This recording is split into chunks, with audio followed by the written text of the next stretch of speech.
هنعمل مع بعض وجبة غدا او عشاء بطريقة سهلة قوي وسريعة. هنعمل فطاير الطاسة. هنحضرها الاول في الخلاط في خطوات بسيطة قوي، او مش هناخد غير دقيقة او دقيقتين بالكتير. هنسويها برضو في الطاسة. الحشوة بتاعت النهاردة سهلة قوي بسيطة، مش محتاجة مكونات كتير. طريقة النهاردة ان شاء الله هتعجبكم جدا. واول حاجة انا بحتاج لها لكوبايتين من المية. هنستخدم الكبة او الخلاط. لو مش محتاجة ان انا استخدم الكبة والخلاط، ممكن في طبق غويط كده ونحضر المكونات دي. هنحتاج لكوبايتين من المية، كوبايتين من الحليب، ومعاهم بيضة، وهحتاج معاهم 4 معالق زيت. انا استخدمت زيت زيتون، ممكن نستخدم زيت ذرة.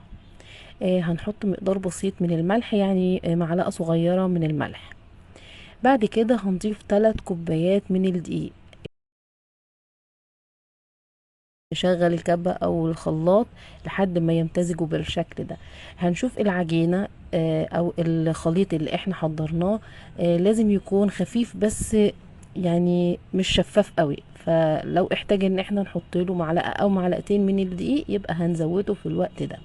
وكمان ننزل جوانب الخليط من على الخلاط.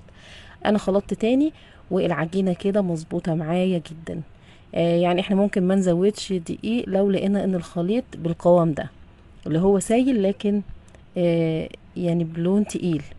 لما بحط المعلقة مش يعني بينزل كله، بيعلم في المعلقة او بيعلم في الكبشة. القوام اللي حضراتكم شايفينه ده هو المطلوب بالظبط، عجينة سايلة لكن مش شفافة قوي. تمام كده. هسيبها نص ساعة ترتاح، وهحضر كمية بسيطة من الجبنة. دي جبنة براميلي. هاخد منها جزء بسيط، وهزود عليه لبن علشان انا عايزة الجبنة دي تبقى زي الجبنة الكريمي، عايزاها خفيفة كده ولينة. فاحط لها شوية من الحليب، وهبتدي اهرسها بالشكل ده لحد ما تبقى معايا خفيفة كده وناعمة. لو احنا عندنا من البداية جبنة كريمي نقدر نستخدمها، وبرضه هتدينا نتيجة ممتازة. نبتدي بقى نسوي دلوقتي الفطاير بتاعتنا او عجينة الكريب. هي شبه عجينة الكريب لكن مش المكونات بتاعة الكريب المظبوطة. فهنجيب الطاسة اللي هنستخدمها، ونقطتين من الزيت، ونمسحهم بمنديل، وننزل مقدار كبشة او مغرفة من الخليط اللي احنا حضرناه. اول واحدة طبعا الطاسة بتكون باردة، فسهل قوي ان احنا نلف الخليط وبيفرد معانا كده وبياخد شكل الطاسة.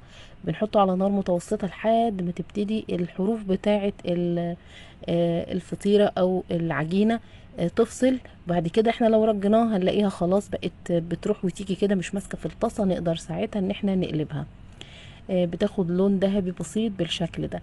ولو حسينا ان هي عليت كده وبقى فيها هواء، نضغط عليها بظهر المقصوصة او ظهر الاسباتولا علشان نطلع الهواء منها.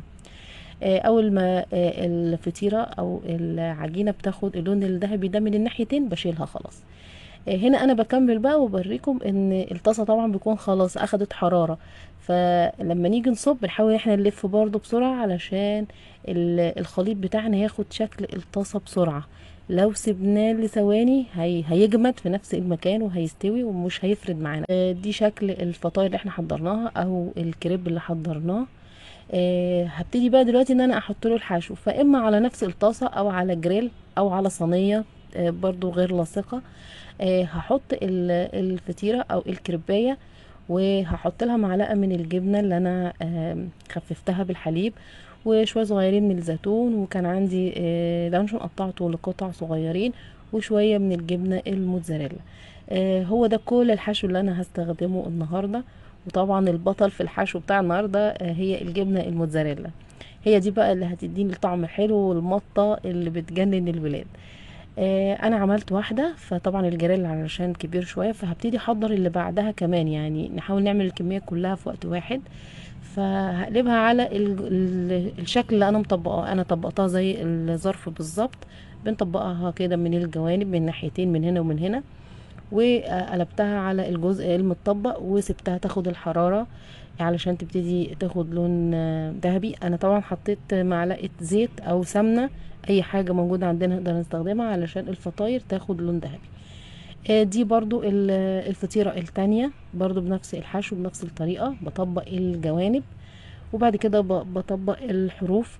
خلاص بقت الفطيرة على شكل ظرف، وهحطها جنبها برضو. هحط معلقة صغيرة من الزيت او من السمنة علشان يعني ما تتلسعش، وفي نفس الوقت تاخد اللون الذهبي اللي قلنا عليه.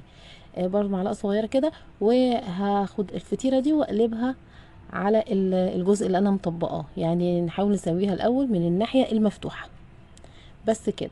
والكمية التانية هحطها على الطاسة، لان طبعا الكمية اللي احنا حضرناها دي عملت لي مثلا 10 او 12 كريباية، يعني عملت كمية كتيرة. فالكوبايتين مية مع كوبايتين الحليب مع 3 كوبايات دقيق، دول عملوا كمية حلوة قوي من الفطاير. وحشو بسيط قوي، احنا ممكن نبدل الجبن بأي نوع تاني احنا بنحبه، يعني نقدر نحط اي حشوة، ممكن نكمل حشو بسطرمة، ممكن نزود فلفل رومي. يعني كل الحشوات اللي احنا بنفضلها دي هتدينا نتيجة ممتازة. كده انا سبتها على الجريل لحد ما اخدت لون من الناحيتين. هنشوف دلوقتي الجمال كله بقى لما نفتحها كده ونشوف الجبنة وهي بتمط من النص.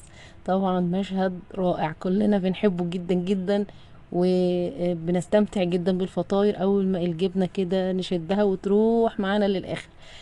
فطاير النهاردة سهلة قوي قوي قوي، بسيطة، مش هتاخد مننا ولا وقت ولا مجهود، والنتيجة بتاعتها حلوة قوي. يعني الوجبات السريعة اللي دايما الولاد بيطلبوها من بره احنا نقدر نعملها من غير تكلفة كتير ومن غير تعب ومن غير مجهود. لكن اهم حاجة ان الجبنة اللي بنستخدمها لو هنستخدم موتزاريلا تكون بنوع ممتاز علشان تدينا النتيجة اللي انتوا شايفينها دي. اتمنى فعلا تجربوا طريقة النهاردة، وان شاء الله هتعجبكم جدا جدا، وتعملوا وجبة غداء او عشاء بشكل سهل وسريع ونتيجة ممتازة.